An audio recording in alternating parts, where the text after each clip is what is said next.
Hi, this is Caroline Verkemenade from The Happy Sensitive, and this is a video about being sensitive and emotions. And this is a big topic for us sensitive people because we are by nature very emotional. And we live in a society where emotions are generally considered to be difficult, unnecessary, overly dramatic. There's all kinds of assumptions about emotions and there's all kinds of judgments about emotions. So a lot of us have learned from an early age on to kind of keep our emotions subdued, to try to manage and suppress our emotions in a way that is not really helping us. So I want to kind of bring in a metaphor here to help you see what I'm going to talk to you about. So I live in the Netherlands, and we have our ice cream parlors here tend to have about, I don't know, 7, 8 different kinds of ice cream. And so when I was little, I was used to going to the ice cream shop, with my parents, and we could have 3 scoops, and you could choose between like vanilla, strawberry, lemon, banana, maybe chocolate, and then something like maca and coffee or something like that. And then every now and again, they might have something a little bit more exotic. But those are basically the kind of things you could choose between. So, and then once upon a time, when I was about 9, we moved to the States. My dad got a job in the States, and there they had this ice cream parlor called Baskin Robbins. Baskin Robbins 31 flavors.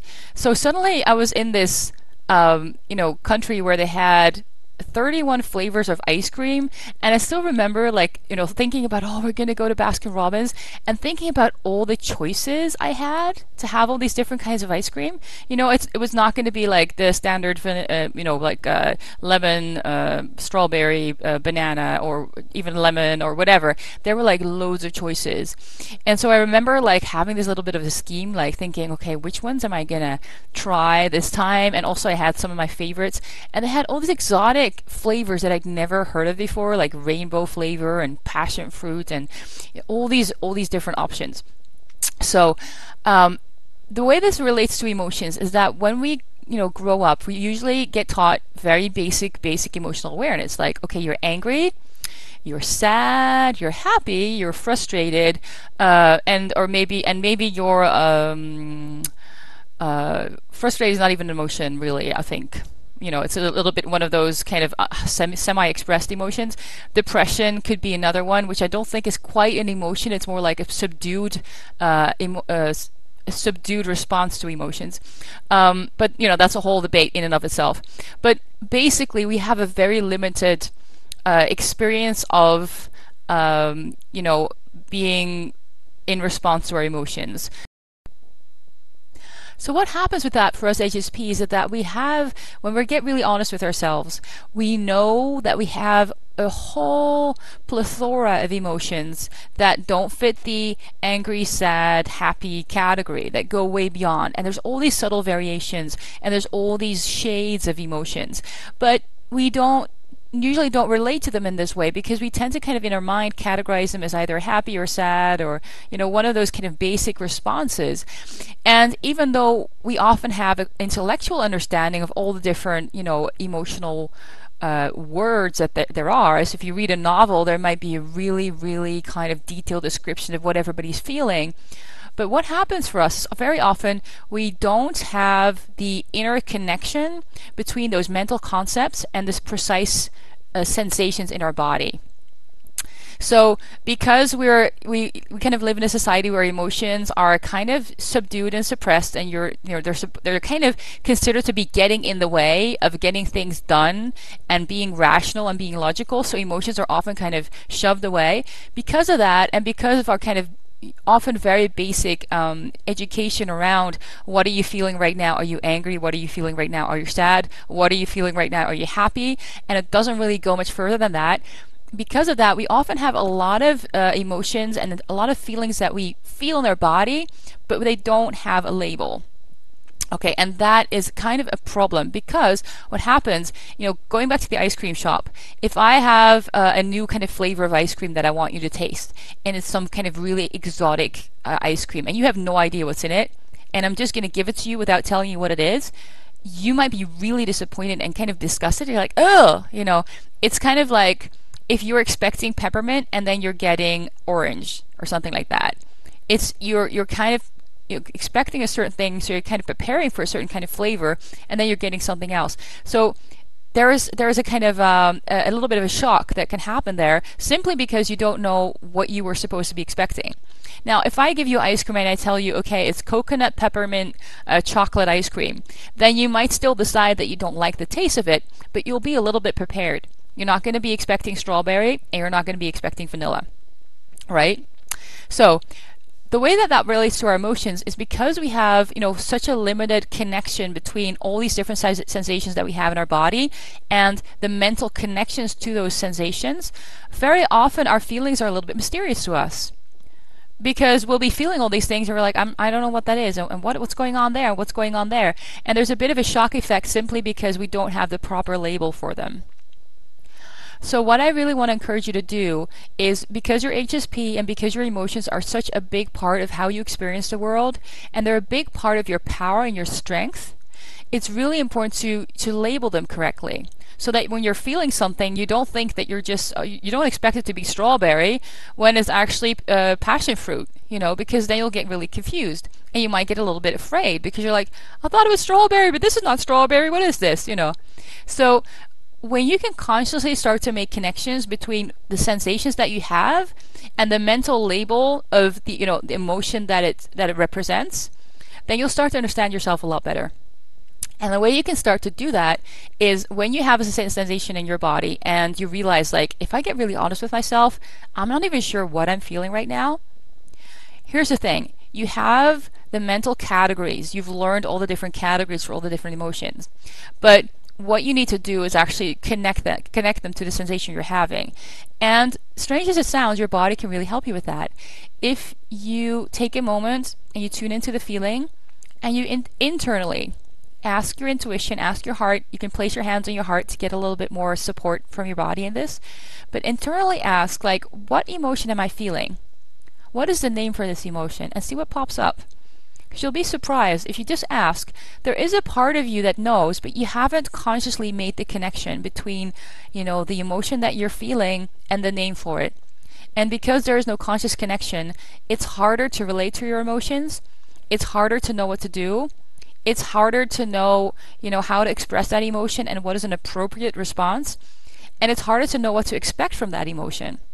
It's harder to know how that emotion affects you. If you know that you're feeling rage, and even though rage is one of those, kind of well-known emotional names out there, there's still a big chance that you're not internally connected to your rage, that when you're feeling something, you don't necessarily understand that it's rage, simply because rage is one of those feelings that's supposed to be a bad feeling. It's one of those things you're not supposed to feel. So we've learned to kind of suppress it. And then one of the ways to suppress emotions is to just not give them a name, not give them a label. I don't know what that is. I don't have any rage. I have this weird feeling in my body, but that's not rage, So when you can start to make the connections, you get a better, you get more into a kind of communication with those emotions, and you get more of a say over how they, express themselves and how they affect you. And it's important to own them. It's really important to own them. So we, rationally speaking, there have a lot of ideas about what you're supposed to feel and what you're not supposed to feel. But physically and emotionally speaking, all these emotions are just energies. They're all these different expressions of a kind of movement inside of you. And all your emotions are some kind of, effective expression of energy that's going to get you to do what is appropriate in the moment. And this does not mean that you have to go walking around like a toddler and yelling at everybody, if you feel like it. But it does mean that if you have that impulse to yell, that you know that there's something going on with regards to, something isn't right. And so you can still be an adult in how you express your emotions and how you deal with them, but you need to be in connection with that inner impulse to know what's going on for you in the moment, to know how things affect you. And this is super important for us HSPs because when you spend too much time in your head and you disconnect from your emotions, you're disconnecting from your power and you're disconnecting from your ability to know what's going on in each and every moment. It's kind of like deluding yourself. When you can connect to your emotions are going to alert you. Where is it safe? Where is it not safe? Who is on your side? Who is against you? Do you need to stay or do you need to run away? Like all these different kinds of little impulses. Do you need to go against the flow right here, or do you need to kind of move along with what's happening? Your emotions are going to help you and they're going to support you. But, to allow them to do that, we have to remove some of the blockages we have against our own emotions because of our conditioning. Okay, so what I want to leave you with is this metaphor of all our emotions being like these scoops of ice cream where you have all these different flavors and all these different options. There are all these different expressions of what is possible, and some, you're not going to feel like having vanilla is pretty popular, so I'm not going to use vanilla, but you're probably not going to feel like having passion fruit ice cream every day because it's not suitable to what is going on in your life every day, right? Same thing with your emotions. Some emotions are very appropriate in certain circumstances, and then they'll really show up, and other circumstances are not needed at all, so they're not going to show up.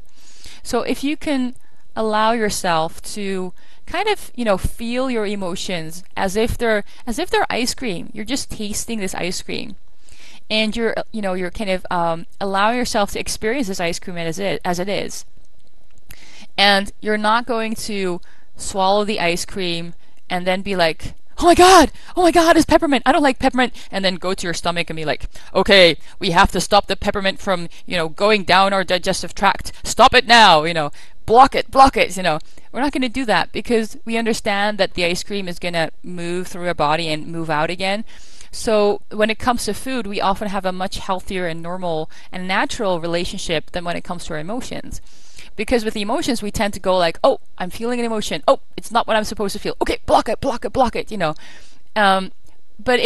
so it stays there. It stays in that place where we blocked it, and it stays there until we, decide to let it go. So we actually end up being affected by it way longer than if we just let it flow through, as if it's just a scoop of ice cream, where it might not be the ice cream that you wanted, it might not be the ice cream you were expecting, but if you just let it flow through, it's going to flow through and be out of your life. So those are just some different ways to start thinking about emotions and relating to emotions. And I would really recommend that you Google an emotions list. You can just Google emotions list or Google different emotions, and there's lots of different lists out there made by people. You'll notice there's lots of differences between those lists, so even if somebody has a list of like 100 emotions, somebody else will be able to write another list with like different names to give you a sense of like all the different emotional flavors that are out there. It's way more than 31. And to have a list like that is going to help you to challenge yourself to get out of relating to your emotions as if there's only strawberry, vanilla, and lemon. Because that doesn't do justice to what you're really feeling, and it doesn't help you to respond in the right way to whatever situation is happening in your life. Because if you always try to put it into that one category, am I sad? Am I happy? Am I angry? And that's it. Then you're going to miss all the subtle kind of different emotional responses and emotional energies that you have that actually help you to respond the way you need to respond in your life in that moment, the way that, understand the way that your life is affecting you, understand what is happening, and just be in the moment. Be with that flavor, of whatever you're tasting right now. Be with that emotional flavor of, oh, I was not expecting this, but okay, it tastes kind of good. Or, oh, I was not expecting this. I don't like the taste of it, but I'm just going to let it flow through.